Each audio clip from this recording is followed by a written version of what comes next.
L'obtention d'un marché public est le Graal pour nombre d'entreprises, mais sa quête est semée d'embûches. La première table ronde du Grand Genève 2021 a donné de précieux indices aux participants du webinaire, en particulier sur les opportunités à saisir de part et d'autre de la frontière. Du côté suisse, la plateforme CIMAP est un outil incontournable, mais les entreprises doivent garder à l'esprit le triple niveau de législation fédérale, cantonale et communale. Côté français, la réglementation est aussi contraignante, mais les choses s'améliorent.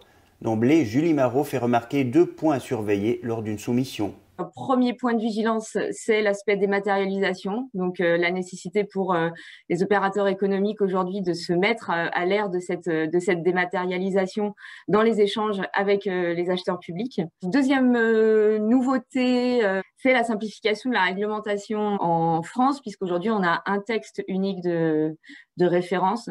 Des commandes groupées se font régulièrement sur des projets du Grand Genève, tels que l'extension des lignes de tram ou le réaménagement du téléphérique du Salève. On a eu des cas de groupement de commandes entre collectivités françaises, notamment le pôle métropolitain du Genevois français, et le canton de Genève sur de la commande de prestations intellectuelles. Il est vrai que dans un pareil cas de figure, c'est le droit le plus contraignant qui se trouve être applicable, et donc le canton de Genève a dû se soumettre de fait à la réglementation française en matière de marché public. La société genevoise IEM, spécialisée dans les applications de parcages intelligents, a créé une SARL en Haute-Savoie pour travailler plus directement avec les pouvoirs locaux. Si vous avez du service après-vente à effectuer, il vous faut absolument un numéro de téléphone français. Ça, c'est vraiment impératif, puisque en fait, de nombreuses collectivités en France ne peuvent pas appeler à l'étranger. Dans l'obtention de marché, il s'agit de répondre plus ou moins à plusieurs critères d'adjudication.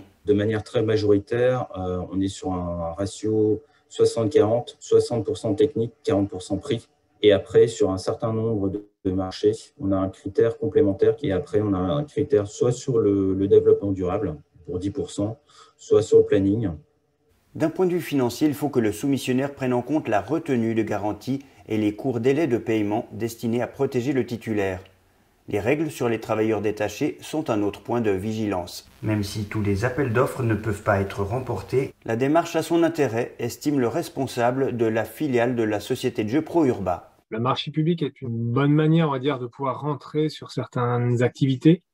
Je pense par contre qu'il ne faut pas négliger, on va dire, toute l'activité qui peut se développer, tout le business qu'on peut faire à côté qui serait hors marché public. Il y a un relationnel qui est très important et quand vous arrivez à le créer, vous êtes au courant des projets. La démarche commerciale reste pour moi la première chose à réaliser avant d'aller répondre à tous les marchés publics qui vont se présenter, parce que je pense que le taux d'échec va être assez important, ça prend quand même du temps. Et ça peut vite être source soit de déception, soit de découragement. On constate que certains métiers, dont celui du bâtiment ou du nettoyage, sont particulièrement actifs dans les adjudications publiques. Mais chaque entreprise devrait s'intéresser à ce moyen d'accroître ses affaires et ses relations.